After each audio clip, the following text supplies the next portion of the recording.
Welcome to Your Family's Health, the program that focuses on healthcare issues with unique and different modalities for taking charge of your health today.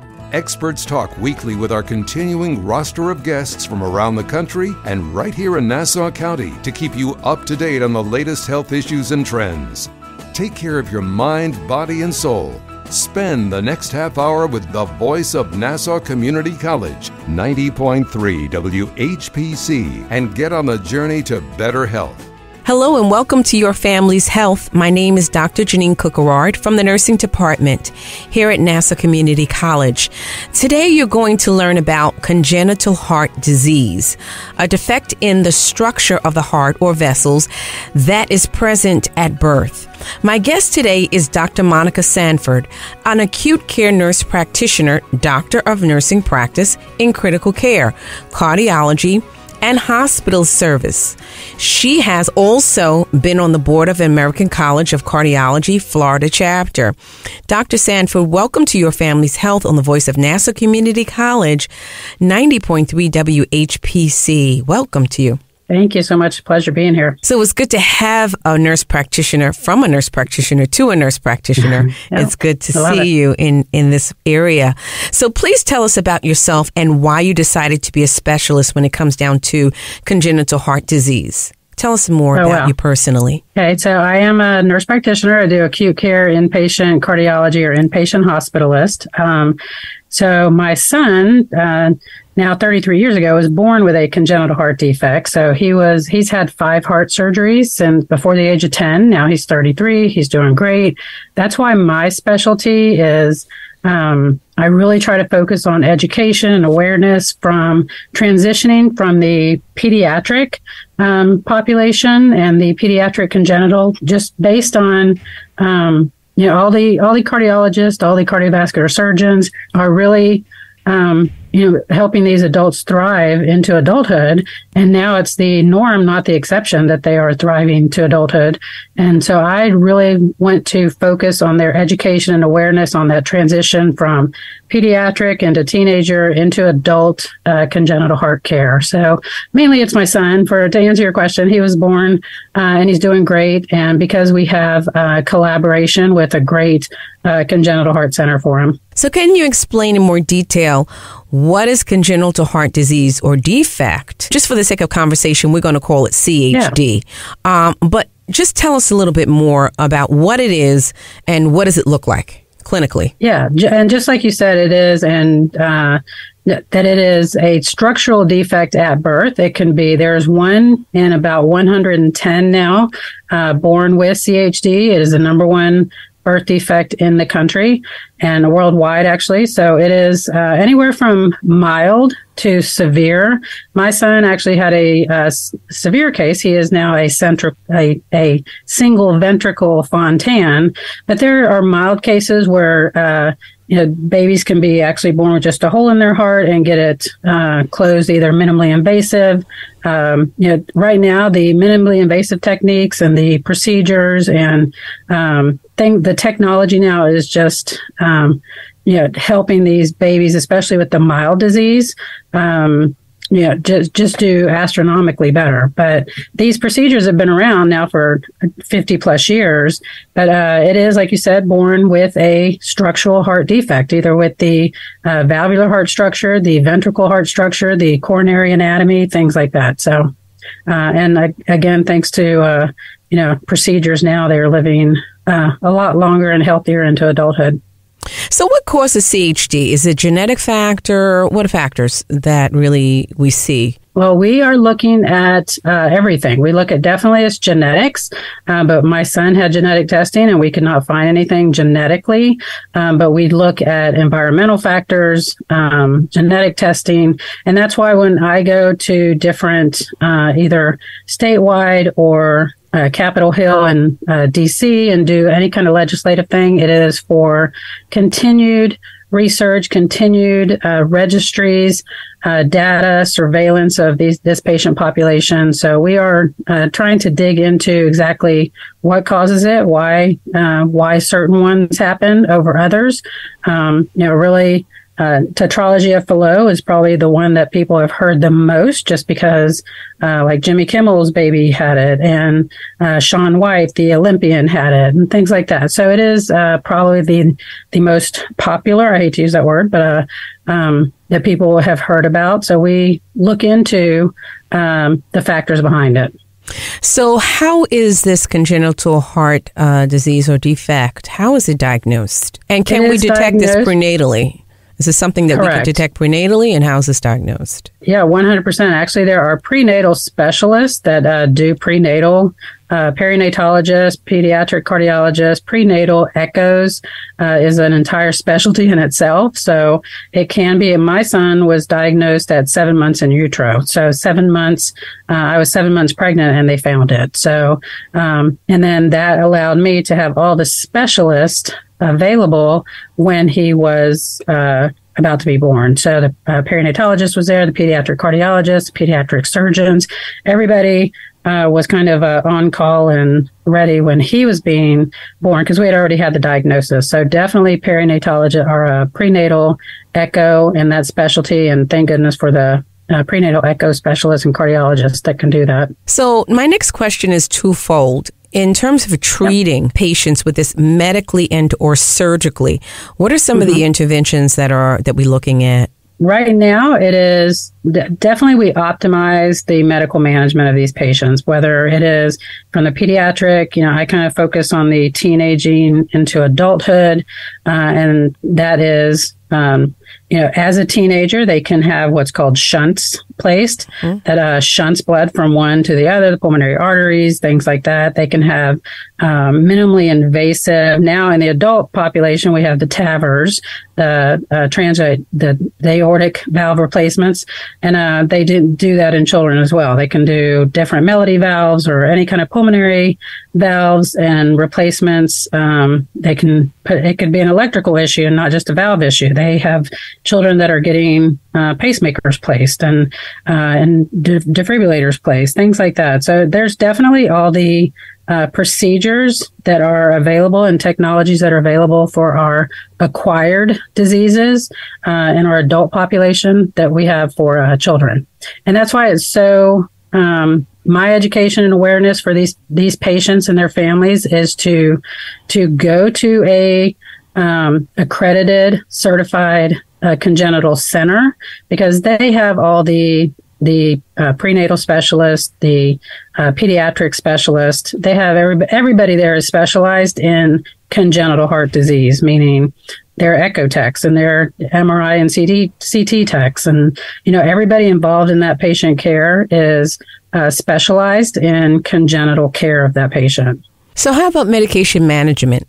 We use some of the same medication. I don't want to get into so much pediatrics just because that's not kind of my wheelhouse, but I know we do use the same medications from in some pediatrics and teen population into the adult population, meaning the beta blockers, the ARNIs, which is the Entrestos, things to that effect to really optimize their blood pressure, their afterload, their preload, not to get too medical about it, but it is to optimize their care for just like you would for any cardiovascular patient, meaning their blood pressure, their heart rate, control those things. And antiarrhythmics if they need to be on it for an electrical issue, something to that effect. But and that's why it's really important for these pediatric and teenagers to, especially as teenagers, to start looking into the adult congenital certified care at certified centers, because they're going to want to get into the things that teenagers want to get into. And then the young population, younger adults want to then get pregnant, and they want to start a family and get pregnant, and the men want to play sports and, things like that we also have to worry about. So, there are OBGYNs that specialize in OBGYN just taking care of congenital heart patients. So it can be very specialized. But then when we come in as adult congenital, it is also worrying about all the comorbidities that these patients have, just like any other acquired disease and in the general population. The adult, these congenital heart patients have some kind of either mild to severe congenital heart defect and congenital heart disease. And then they also have the diabetes and the high blood pressure and, everything else that goes along with getting older. And so you need somebody to manage all of that. And, to me, I would love a congenital heart patient to have a primary care physician, a general cardiologist, and then collaborate with a certified adult congenital heart specialist. You're listening to Your Family's Health on the voice of Nassau Community College 90.3 WHPC. My name is Dr. Jeanine Cook-Garard, and today you're learning about congenital heart disease, a defect in the structure of the heart or vessels that is present at birth. My guest today is Dr. Monica Stanford, an acute care nurse practitioner, doctor of nursing practice in critical care, cardiology, and hospitalist services. She has also been on the board of American College of Cardiology, Florida chapter. So, Dr. Stanford, you talked about surgery as it relates to CHD. Does this surgery need to be revisited as the child ages? Do they need to go back and do revisions of surgery, possibly if it was done at a very, very young age? 100%. At least it needs to be monitored by a congenital specialist. My son, like I said, he's had 5 heart surgeries. So he's had, been monitored to where he needs another shunt or some type of the plumbing around the heart. They are always shunting blood to areas that need extra shunting of blood. Does it always happen that way? You may have a mild case of CHD that the baby may be born with a mild congenital heart defect that is the closure device does amazing and they are lasting 20, 30, 40 years. Mm-hmm. But at some point, it definitely needs to still be monitored, meaning with an echo and looking at the valve structure, looking at that closure device, possibly having to have it replaced at some point. Maybe not. I mean, it may last for the entire lifespan. So do some have to go back and have that? It's very popular to have a Fontan revision, meaning you can have a centricle or single ventricle Fontan and some part of the shunting of the blood, the Blalock-Thomas-Taussig shunt, the Glenn shunt, the central shunts, things like that, that they may have to go back in and revise one of those shunts or add a valvular component to it if it is putting a lot of pressure on one of the valves. So definitely that's where the congenital specialists come in, mainly because I do acquired heart disease, meaning I take care of patients that are the normal adults with the coronary artery disease or valvular heart disease, things like that we manage on a daily basis. But yeah, definitely. And that's why the education and awareness for these patients and these families to be aware that it is not a cure. It is repairing your defect, but you always have to have it monitored to make sure it is lasting like they want it to last and doing what it's supposed to do and for the long term. And usually it does. When I say they put in stents or closure devices, things like that, it will be for 10, 15, 20 years doing great. So, and we want to make sure we want to keep them optimized and maximize their performance of that device. So for the sake that's a little bit different about the electrical too. The pacemakers always need to be monitored because they're batteries and things like that. So right. Definitely check with your congenital provider. So for the sake of conversation, you mentioned terms like shunt, stent. Sorry. Could you give us some distinction of the difference and what it is that we're talking about when we say shunt or stent? Stenting would be especially like in an acquired heart disease, stenting would be where it is actually like a chicken wire type device where they go in the artery, deploy that little stent, and they open it up to keep the artery open or to keep some part of wherever they are stenting open. And that stent just goes against the vessel wall and stays against that vessel wall and allows blood flow. The shunting is actually taking, if you can imagine kind of the bypass, it's like it's a off ramp to somewhere. So you have this shunting of like a major vessel coming in the heart, and it shunts a little Gore-Tex tube that will actually shunt blood from one part of the heart to another part of the heart, or another vessel, or another pulmonary artery, something that is taking blood from one part of the heart and literally rerouting it to another part of the heart.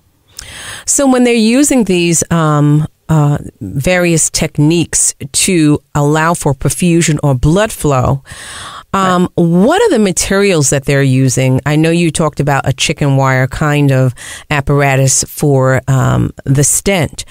What is it that they're using for the shunting of the blood? It could be a Gore-Tex type material, some kind of material now that is and they use it long enough to grow with the child, and that's why they're lasting just so long now. It is, and that's why you also need continuous monitoring. If they put in a long shunt, so it can be able to grow with the child, and it's a flexible kind of Gore-Tex type of material, then maybe the child grows into teenage and adulthood, and that shunt may need a little revision or another shunt to help like you said, perfuse that blood from one part of the heart to another. So those Gore-Tex, definitely. I mean, it's made with other materials too, but it is very flexible material, and it grows what we call endothelializes, with meaning the heart muscle grows around it. It's vascularized around it. It becomes part of the heart muscle.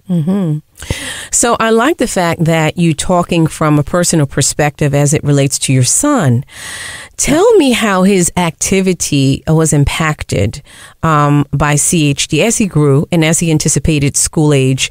Was he able to transition well in school with activities? I know possibly he had to perform in gym or whatever activities it was. Talk to me about his activity. Thanks for asking, because that's again, my son has had probably one of the most severe cases, so everybody's going to be different. All these children, and that is there's a heterogeneity of this population, that everybody is going to have a different kind of physical activity level. Himself growing up, I would actually have to write the teachers a note, the physical therapy or the physical education teachers, his homeroom teachers, what we used to call homeroom, and tell them this is his baseline type thing, and this is, if you notice anything different than the baseline, call me, let me know, I will come evaluate him. So he could not do contact sports. He could not do long distance sports. He wanted to be skateboarding with everybody else, so we would buy him the motorized skateboarding, so he could just hold on to, put his helmet on, and off he went. What was the concern there? Why not? What was the concern? He was his lesion, what we call, is a very cyanotic lesion, meaning until his fifth surgery, actually, before that, his pulse oxygenation levels, his oxygen saturation levels were 70s, 80s. I don't, but they have hypoxic, kind of cyanotic heart diseases that don't handle physical activity as well. And then some are, but they get used to that. I mean, he would run around and play with the kids and ride his bike or skate or do whatever. And, his oxygen level was in the 80s. Now, a normal person, normal oxygenation in the 80s, somebody would probably pass out, type thing. But, they just get, they compensate so well for it.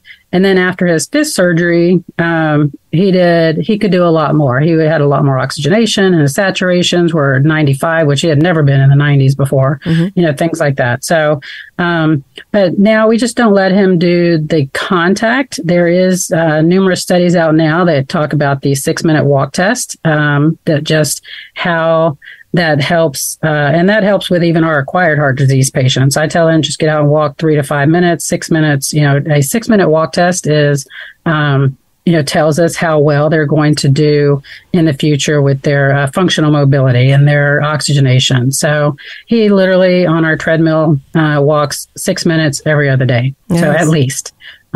So he's doing, he's very stable. He's doing great. All his care team, his congenital care team is at Emory in Atlanta, which I love.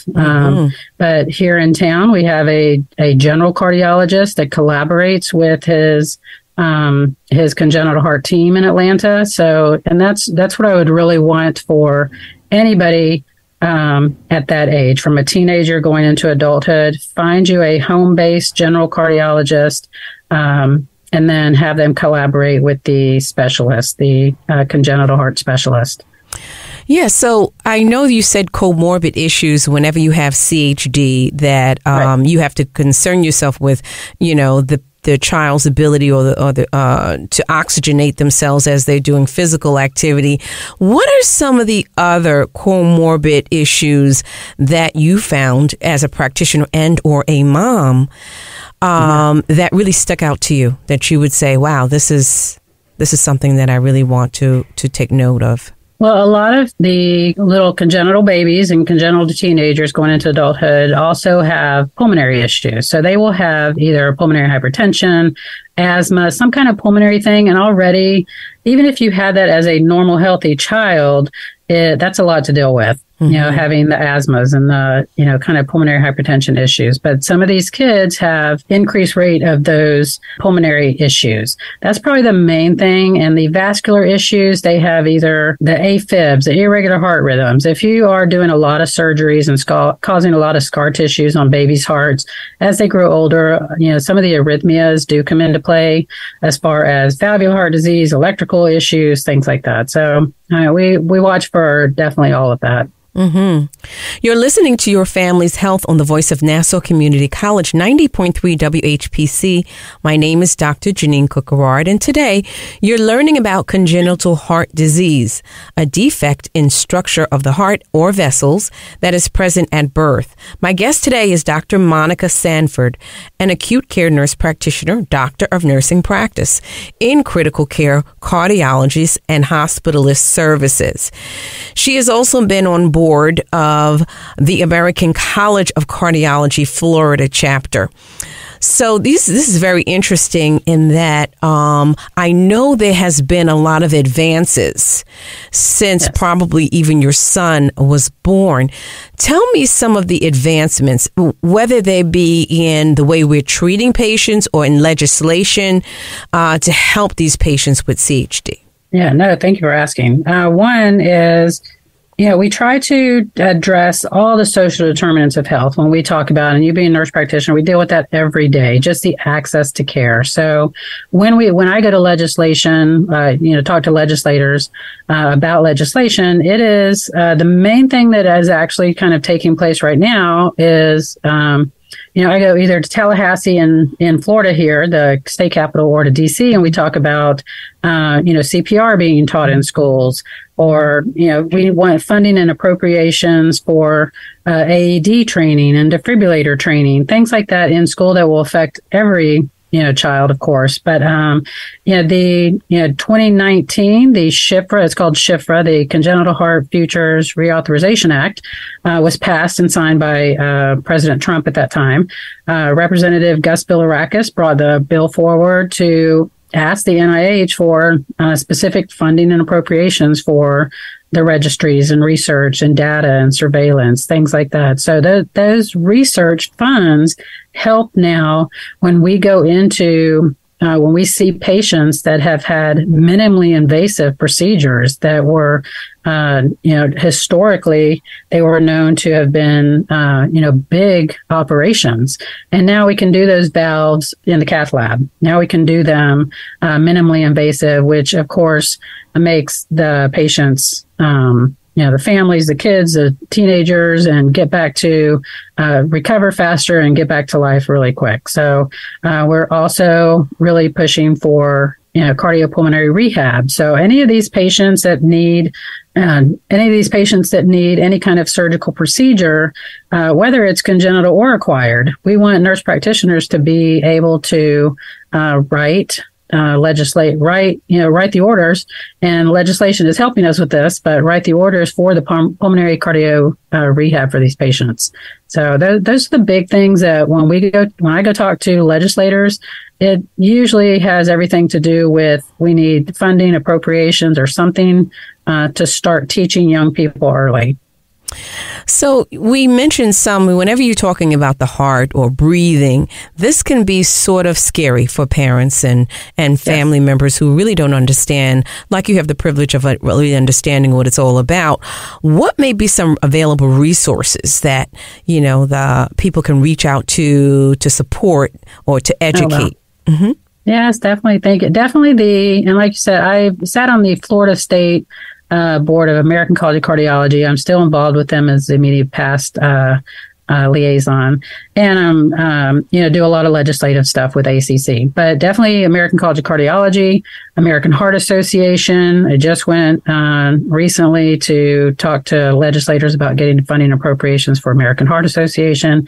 But CardioSmart with ACC has a ton of resources. Mended Hearts Group, the International Mended Hearts, they have a ton of resources. But the main one for adult congenital, if you know somebody in your family that is transitioning from teenager to adult, or they're an adult and have not seen care at a certified congenital center, the whole list is available on ACHAHeart.org, which is Adult Congenital Heart Association heart.org.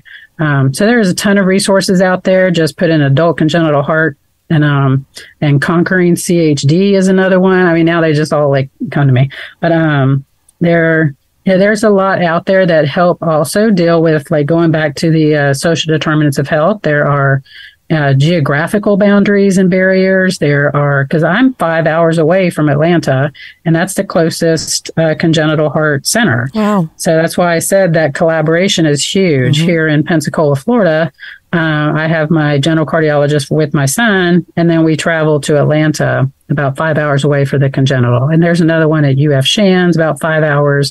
So just know the geographical location of your nearest center. And then they just come into, the insurance issues and provider issues, just everything that affects the access to care. We like to deal. I like to break down barriers and get these patients seen. I got a couple of real quick questions for you. Yes, no questions. Can CHD patients get vaccinated? They can, and COVID definitely talk to. Yes, ma'am. Definitely talk to their provider. They're either general cardiologist, they're congenital heart specialists. It is a very personal choice. There have been some that have not been vaccinated because and for good reason, they have said this vaccine was not tested on a special heart like mine type thing. Mm-hmm. This was not tested on a congenital heart population. However, we tell them the risk and benefits. We tell them, just like we tell everybody. But yes, they can, and their congenital heart specialists will probably encourage it. Can we get in touch with you? Yes. Anytime. If you want to look at I also have a podcast called The Monica Sanford Show on Spotify and iHeartRadio, monicasanford.com. Well, we thank you so much for being here, Dr. Monica Sanford, Doctor of Nursing Practice, title that not too many people are aware of, in critical care cardiology, hospitalist services. We hope you stay healthy and continue to do the great work. And thanks for being here, our guest today. Thank you so much for having me. This is Dr. Jeanine Cook from the Nursing Department here at Nassau Community College, and we want to thank you for listening to this week's edition of Your Family's Health. We'd like to get your feedback on your family's health. Send your comments by emailing them to whpc@ncc.edu. Podcasts of today's show are available on iTunes, Android Podcasts, and Spreaker. This program was produced at the studios of Nassau Community College in cooperation with the Nursing Department.